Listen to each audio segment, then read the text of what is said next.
They set up 32 different categories by which to compare and produce these 100 most great, profound human beings. And let me tell you what Michael J. Hart said. He said that Muhammad, sallallahu alaihi wasallam,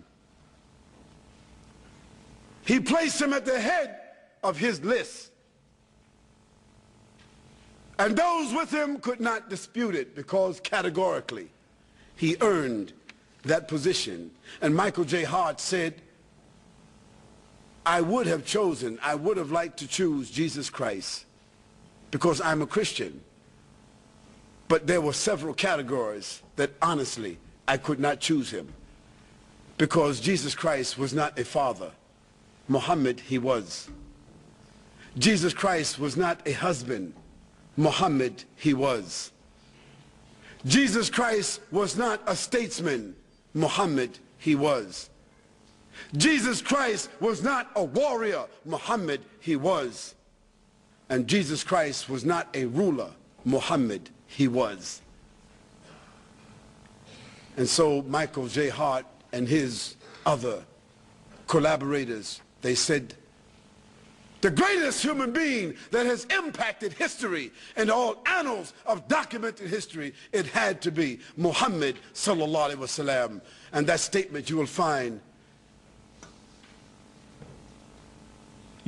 it in the archives of the Time magazine, of the New York Times, the magazine they put out. It's in their archives. You can read it. And in some of the bookstores here in Australia, other places, or you can go on the website and put in Michael Hart, and you will get a website. Put it into Google, and you'll get it, and you'll see the evidence there. But let me read to you what some others have said about Muhammad, the man, and his message. George Bernard Shaw said, if a man like Muhammad sallallahu alaihi wasallam were to assume the dictatorship and rulership of the modern world, he would succeed in solving its problems that would bring it much needed peace and happiness. Michael J. Hart said, my choice is Muhammad. To lead the list of the world's most influential persons may surprise some readers and may be questioned by others, but he was the only man in history who was supremely successful on both the religious and secular levels. And Casso's Weekly said, in little more than a year, he was actually the spiritual, nominal, and temporal ruler of Medina, with his hands on the lever that was to shake the world. Billions of Muslims all over the world throughout the last 1400 years have accepted the religious teachings of Muhammad sallallahu alaihi wasallam. An illiterate, often brought up in the harsh desert climate of Arabia, transformed a backward society into a great civilization. O Muslims and non-Muslims, Muhammad, according to the Quran, he was a witness over the believers. He was no more than a messenger. He was a man dealing gently with all people. He was a great favor. He was sent with an irrefutable truth. He was that unlettered prophet. He was a mercy and a messenger.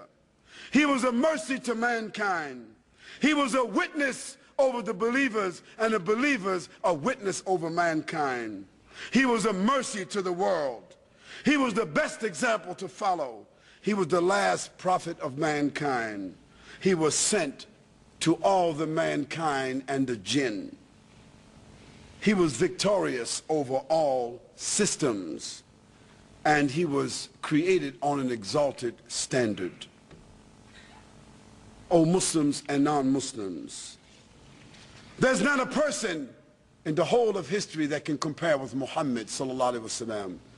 Not a Confucius, not Gautama Buddha, not Alexander the Great, not Bonaparte Napoleon, not Julius Caesar, nor Constantine, not Mahatma Gandhi, not King Richard or King Ferdinand, not Winston Churchill, not Charles Darwin, not Mao Zedong, nor Deng Xiaoping, nor Karl Marx, not Albert Einstein, not Martin Luther or Martin Luther King Jr., not George Washington, not John F. Kennedy, and certainly not Bill Clinton.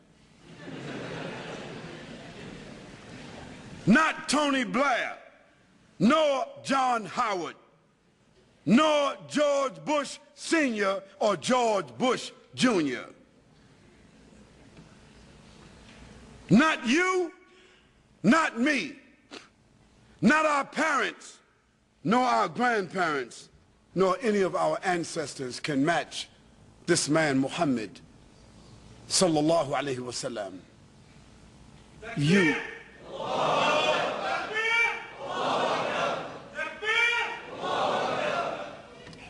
To the non-Muslims, I say to you, you will be fortunate, you will be blessed if you have the courage to read about Muhammad sallallahu alaihi wasallam tonight. Go home and read about Muhammad sallallahu alaihi wasallam tonight, if you dare. If you're not afraid of change. Because if you read about Muhammad sallallahu alaihi wasallam with an open heart and an open mind, there's a chance that love for this man and respect for this man will come into your life, come into your heart, come into your mind, come into your family and your home, and you also may want to be a follower of Muhammad sallallahu alaihi wasallam. And if you should choose to do so, you will never elevate his name. You will never increase any blessings to his ummah, but you will benefit your own selves. And so we invite you to embrace, to understand, to respect that man Muhammad sallallahu alayhi wasallam and his message. وأقول قولي هذا وأستغفر الله لي ولكم يا الله غفور رحيم برحمتك يا أرحم الراحمين. سبحانك اللهم وبحمدك ونشهد أن لا إله إلا أنت ونستغفرك ونتوب إليك. Dear brothers and sisters and guests, we ask you to remain seated,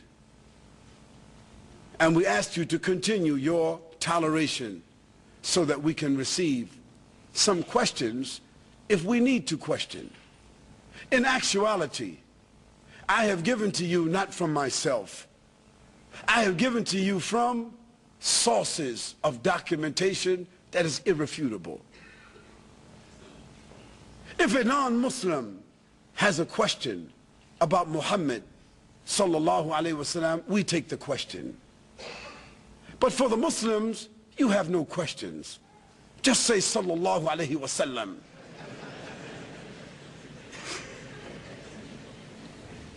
So if there's a question needed, it will come from the non-Muslims. If a non-Muslim wants a clarification about Muhammad sallallahu alaihi wasallam, we give it to them. But for us Muslims, we don't need any questions.